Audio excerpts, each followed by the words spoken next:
मेरी माँ कभी ये चाहती नहीं थी कि मैं फ़ौज में जाऊँ, क्योंकि फ़ौज में लाइफ थोड़ा रिस्की है। परिस्थितियां बदलने के लिए इसने बहुत टफ रास्ता चुना। कदम वहीं रखिए जहाँ कोई रास्ता नहीं हो, और दुनिया को अचंभित कर दीजिए अपने रिजल्ट। पिताजी हमारे हैं नहीं, तो मेरे सारा श्रेय माता को ही जाता है। मैं ऐसा सपने में सोची भी नहीं थी, और कहने के लिए मेरे पास कोई शब्द भी नहीं है।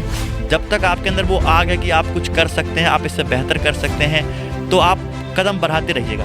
तो मैं डेली सुबह उठ के बोलता था या लिखता था कि हाँ lieutenant Ankit Kumar, good morning, आज आपका दिनचर्या ऐसा होगा। स्टार्टिंग ईयर ऑफ ग्रेजुएशन मेरा फ़ौज में सिलेक्शन हो गया था। मुझे कुछ एडवेंचर करने में और रिस्क लेने में ज़्यादा मज़ा आता है। आर्मी की तरफ गया, जहाँ पे डेली कुछ ना कुछ नया चैलेंज है करने के लिए और एक्सप्लोर करने के लिए। जब मैं कटिहार रैली से भर्ती हुआ एज अ सिपाही, और मैंने 4 साल एज अ सिपाही नौकरी किया। मैं 2020 में ज्वाइन किया इंडियन मिलिट्री अकेडमी। और इमेजिनेशन एक बहुत ही बड़ा हथियार है।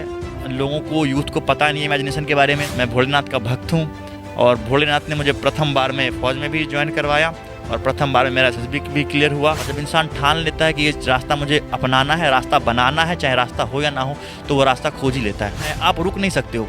अगर आप रुक रहे हो, आपके साथी आगे जा रहे हैं, तो आप कहीं ना कहीं अपने आप को कमज़ोर साबित कर रहे हैं। जब कुछ ऐसा असंभव करते हैं जो बाकी जनता ना कर पाए, और आपको लगता है हाँ आपने किया है, तो लगता है कि हाँ वाकई में आपने कुछ अचीव किया है। जानू से अंकित और अंकित से लेफ्टिनेंट अंकित बनने में इनका अथक प्रयास, अथक पीड़ाओं को इन्होंने बर्दाश्त किया। नमस्कार, आप देख रहे हैं केवी न्यूज नेटवर्क और मैं हूं सुमन भारद्वाज। फिलहाल कहते हैं कि जज्बा अगर आपका बुलंद हो तो कोई भी लक्ष्य वेदना आसान हो पाता है। आप हमारे साथ देख रहे होंगे कि हमारे साथ वही लाल मौजूद है बेगूसराय के, जिन्होंने वर्दी पाकर भारतीय सेना में लेफ्टिनेंट बनकर बेगूसराय का नाम रोशन किया। आपको बता दें कि ये उलाव के पूर्व मुखिया विष्णु प्रिया, साथ ही साथ कॉमरेड शंभू देवा जी के भांजे हैं। पहले तो आपका स्वागत है केवी न्यूज नेटवर्क। धन्यवाद। क्या कहेंगे, एक मतलब कॉमन बॉय से वर्दी पाने तक का सफर कैसा रहा? सफ़र तो काफ़ी लंबा कैसा है। लग रहा है ये वर्दी पाकर?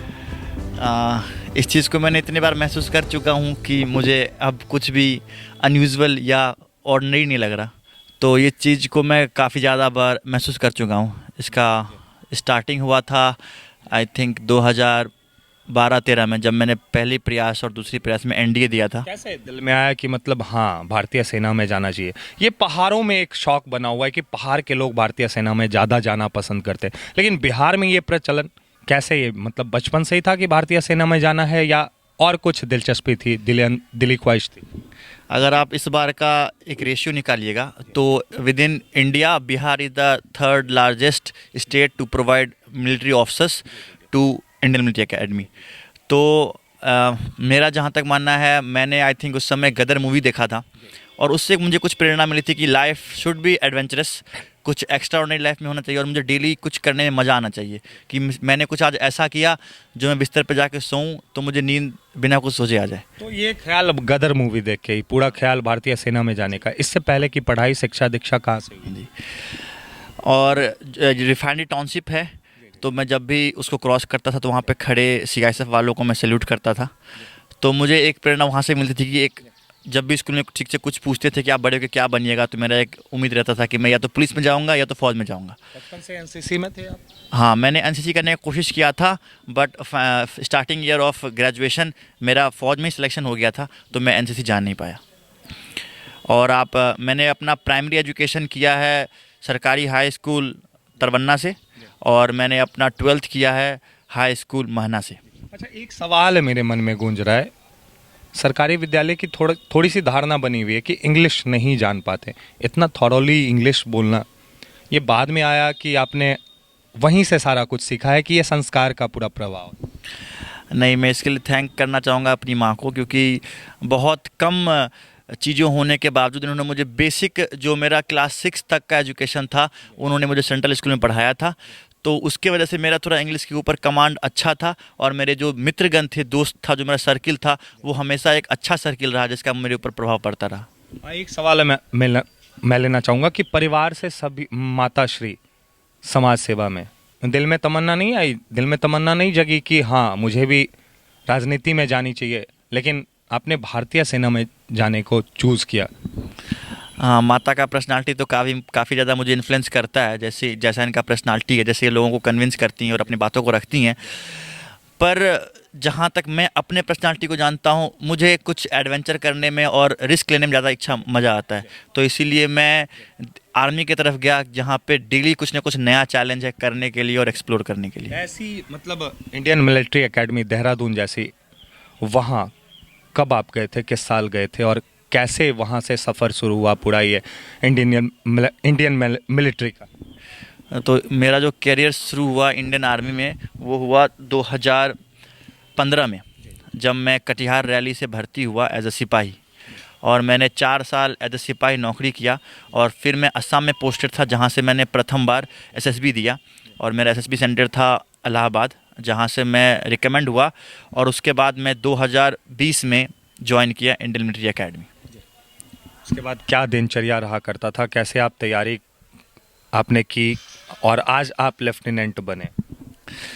तो जो तैयारी के दिन थे, क्योंकि आप फ़ौज में हैं, नौकरी कर रहे हैं, सरकार की भी एक्सपेक्टेशन है, ऑर्गेनाइजेशन की भी एक्सपेक्टेशन है कि आप एज अ सिपाही कुछ काम करके दीजिएगा।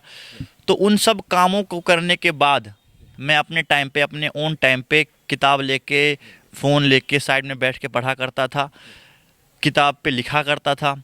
और इमेजिनेशन एक बहुत ही बड़ा हथियार है।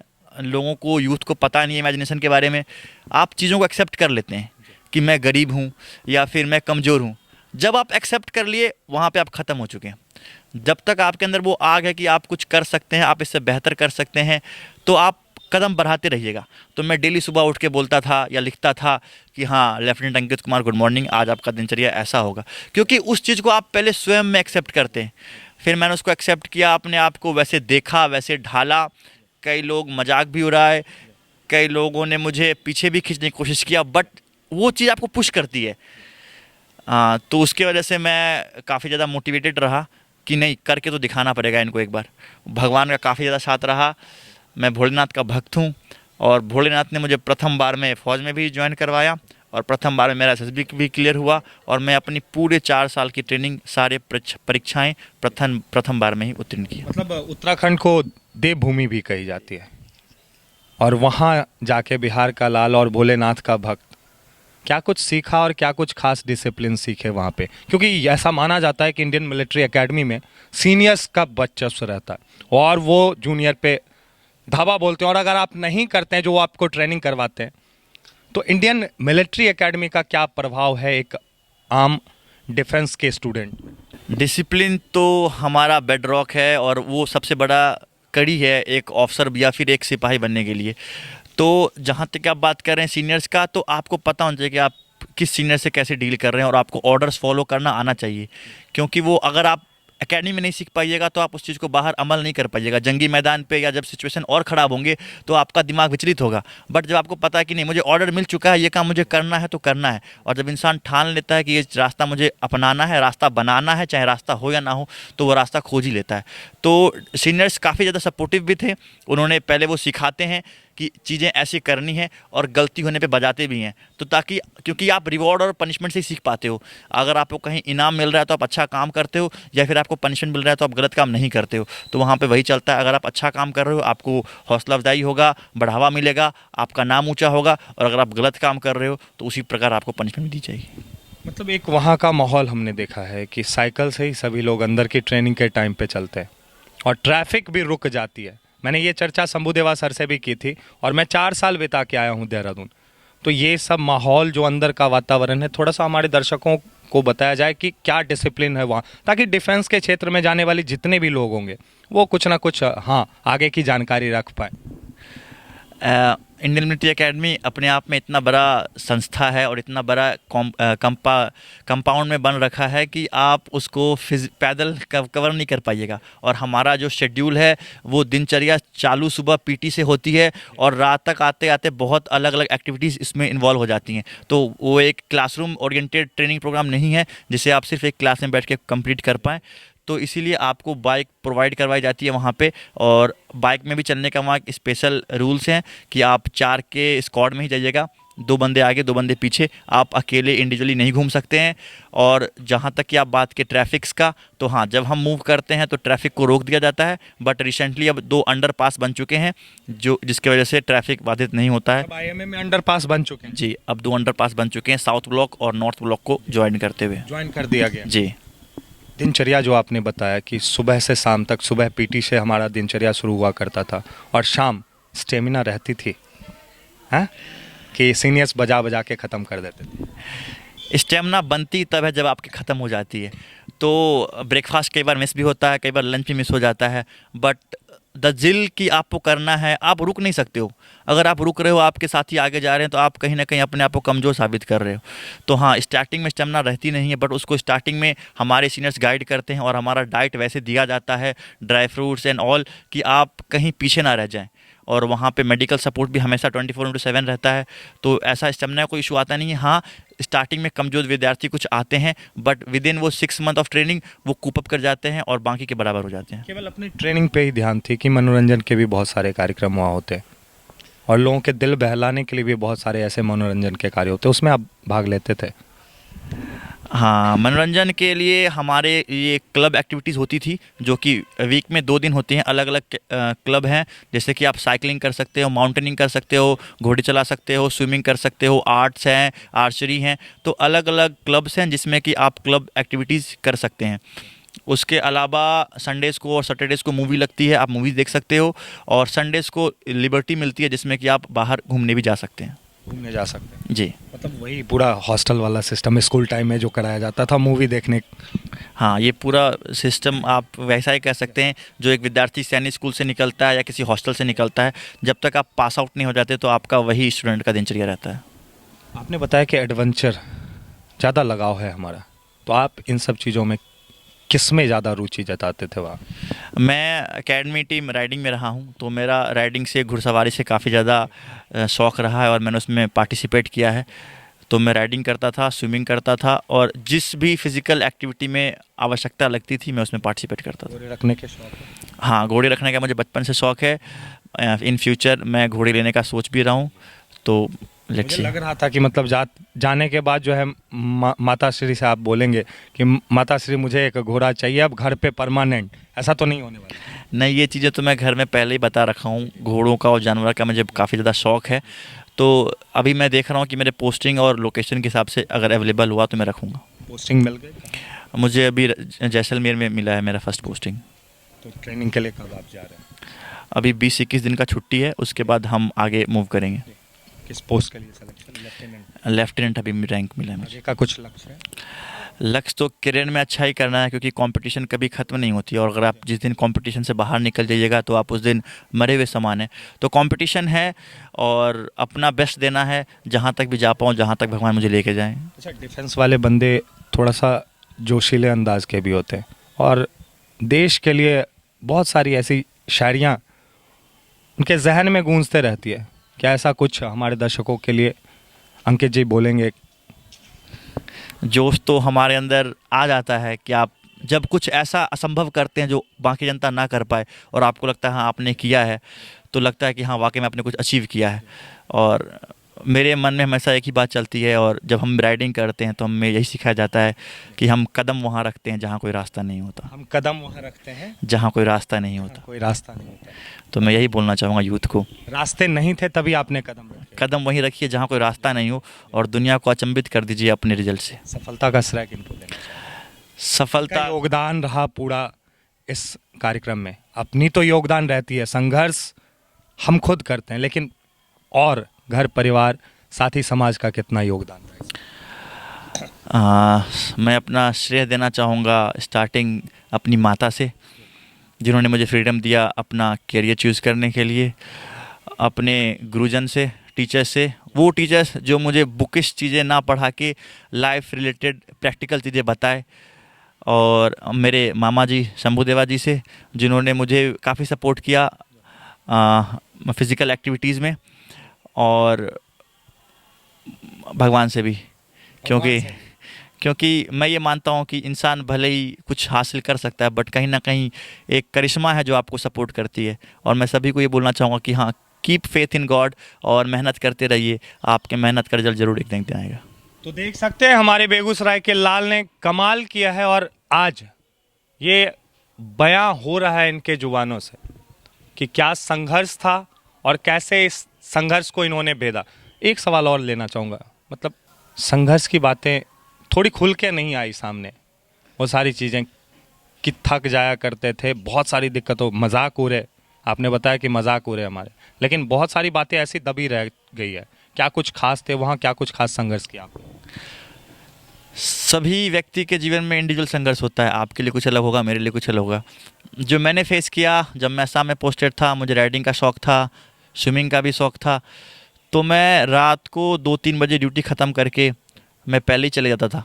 जनता सो रही होती थी, मैं 5 बजे जाता, पहले राइडिंग करता, 6 बजे फिर स्विमिंग करता, फिर 8 बजे से मैं अपना दिनचर्या स्टार्ट करता। शौक के लिए मतलब पहले उठना पड़ता? हाँ, तो अगर आपको दिन में एक्स्ट्रा टाइम चाहिए तो उसका एक ही उपाय है कि आपको जल्दी जगना पड़ेगा।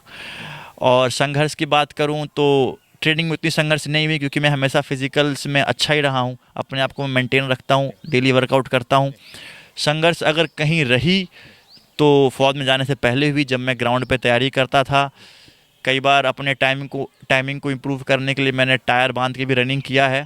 और बिहार ऐसे, कटिहार ऐसे ARO भर्ती होना अपने आप में, क्योंकि 300 बंदे भागते हैं तो धरती हिलता है। मतलब मिल्खा सिंह से ये प्रचलन आया टायर बांध के दौड़ने वाला? हाँ, उस समय मिल्खा सिंह मूवी रिलीज़ भी हुई थी, उनके गाने और उनका प्रैक्टिस करने का तरीका कहीं ना कहीं मुझे हेल्प किया। मैं देखता हूँ कि भारतीय सेना में जाने वाले जितने भी लोग हैं, कान में ईयर प्लग लगा हुआ है और दौड़ते टाइम भाग मिल्खा भाग का ही गाना चलता रहता है। तो कहीं ना कहीं आपको वो पागलपंती चाहिए आपके अंदर, क्योंकि आपको ना दुनिया से मतलब है ना किसी और चीज़ से। आपने लक्ष्य साध रखा है और बस आप उस पर चलते जा रहे हैं। आग लगाती है, आग लगाती है वो गाना, आग लगाती है, आग लगाती है। हाँ, अंदर से आता है आपकी वो चीज़, आता है अंदर से आती है। पिताजी माता श्री का क्या मन था कि आप क्या बने? आज तो आप लेफ्टिनेंट बने और बड़े खुश भी हैं सभी, क्या मन था, आप क्या बने? मेरी माँ कभी ये चाहती नहीं थी कि मैं फ़ौज में जाऊँ, क्योंकि फ़ौज में लाइफ थोड़ा रिस्की है।